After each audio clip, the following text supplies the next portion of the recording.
विकसित भारत के संकल्प को गति देता। ये है हम भारतीयों का संसद भवन।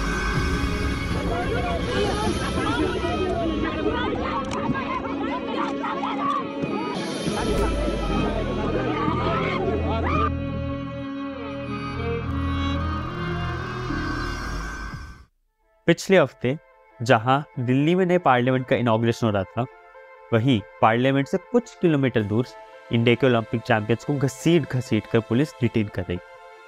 इंडियन रेसलर्स जैसे कि साक्षी मलिक, विनेश फोगाट और बजरंग पूनिया जो इंटरनेशनल लेवल पर इंडिया के लिए मेडल्स जीते हैं, वो इन्हीं मेडल्स को गंगा में बहाने की बात कर रहे थे।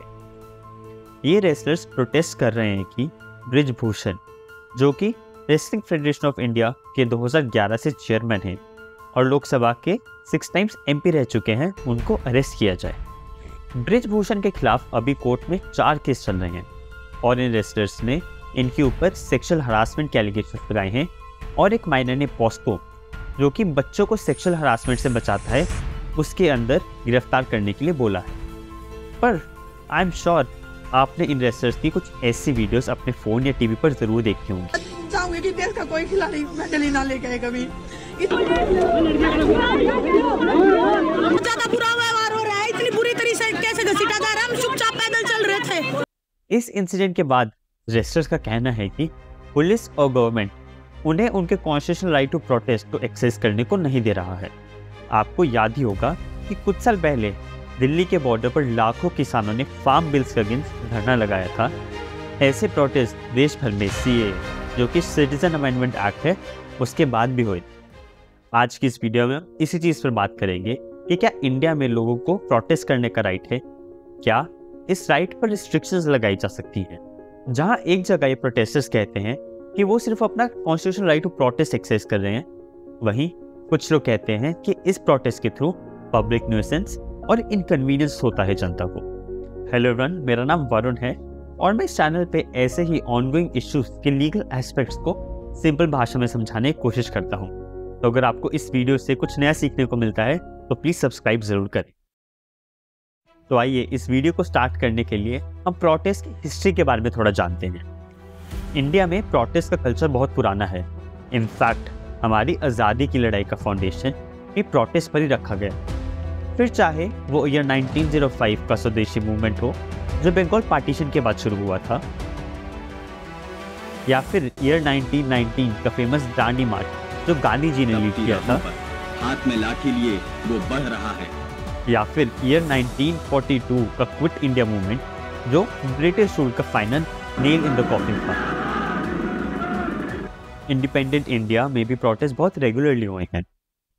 ईयर 1962 में भी पोती श्रीराम मुल्लू ने आंध्र प्रदेश के सेपरेट स्टेट बनने के लिए हंगर स्ट्राइक किया था, जिसके बाद इंडिया में लिंग्विस्टिक स्टेट, जो कि स्टेट्स का भाषा के ऊपर बनना शुरू हुआ था।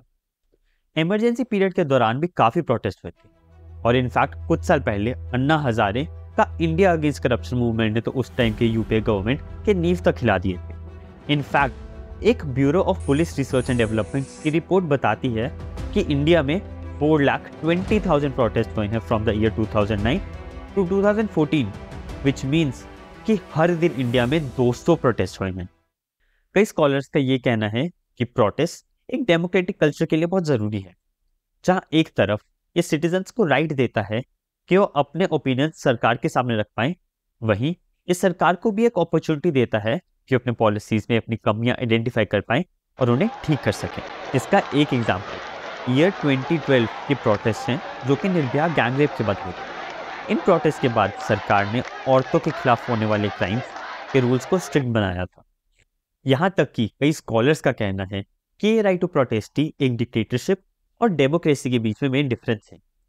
तो आई एम श्योर हम सबके दिमाग में यही क्वेश्चन आएगा कि अगर प्रोटेस्ट हमारे लिए इतना ज़रूरी है, तो क्या इससे हमारे कॉन्स्टिट्यूशन में कहीं पर प्रोटेक्शन दी गई है या नहीं। जी हाँ, इन्हीं सब चीज़ों को ध्यान रखते हुए हमारे कॉन्स्टिट्यूशन ने हर सिटीजन को right to protest fundamental right दिया है। हालांकि ये राइट स्पेसिफिकली कॉन्स्टिट्यूशन में नहीं दिया गया है, पर आर्टिकल 19(1)(a जो freedom of speech and expression का राइट देता है, आर्टिकल 19(1)(b जो कि पीसफुल असेंबली का राइट देता है, और 19(1)(c जो कि फ्रीडम ऑफ एसोसिएशन का राइट देता है। इनके कंबाइंड रीडिंग से ही हमें राइट टू प्रोटेस्ट मिलता है। इनफैक्ट हमारे कॉन्स्टिट्यूशन के फाउंडिंग फादर्स ने भी कहा था कि आर्टिकल 19 पूरे कॉन्स्टिट्यूशन में सबसे इंपॉर्टेंट आर्टिकल है। यही चीज को रिकॉग्नाइज करते हुए हमारे सुप्रीम कोर्ट ने रामलीला मैदान केस में एक बहुत इंपॉर्टेंट चीज कही थी।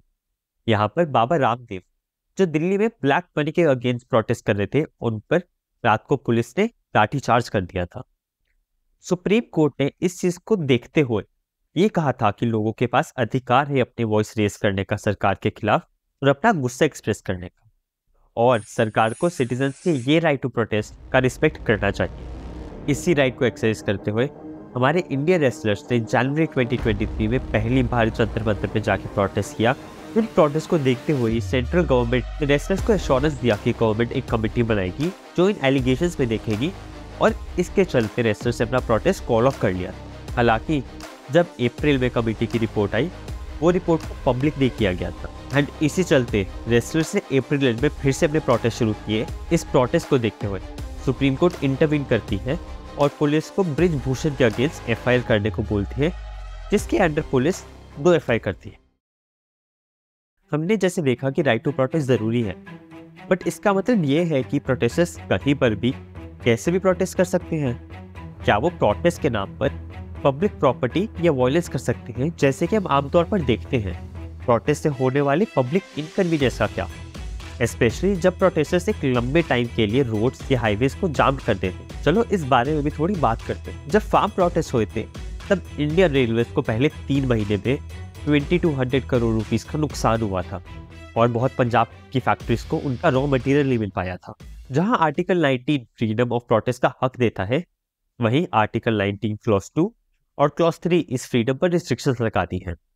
कुछ ग्राउंड जिन पर रिस्ट्रिक्शंस लगाया जा सकता है वो है public order violation, interest of India sovereignty and integrity, ethics और morality, contempt of court, defamation, encouragement to commit an offense, and having friendly relationship with other countries. Article 51A भी protesters पर एक फंडामेंटल ड्यूटी देता है कि वो public property को अपने प्रोटेस्ट के थ्रू डैमेज ना करें।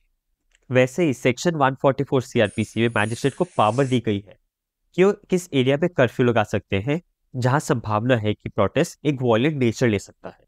सुप्रीम कोर्ट ने भी राइट टू प्रोटेस्ट और गवर्नमेंट के राइट को बैलेंस करने की कोशिश की है।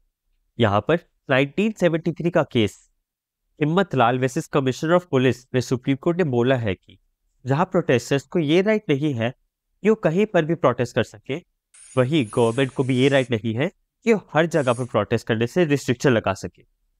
तभी आपने देखा होगा कि बहुत शहरों में गवर्नमेंट ने प्रोटेस्टर्स के लिए एक ऐसी जगह डिमार्केट कर रखी है, जैसे कि दिल्ली में जंतर मंतर। इससे 2 बेनिफिट होते हैं, एक कि प्रोटेस्टर्स को उनका राइट मिलता है राइट टू प्रोटेस्ट, और दूसरा इट मेक श्योर कि पब्लिक को कुछ भी इनकन्वीनियंस ना हो।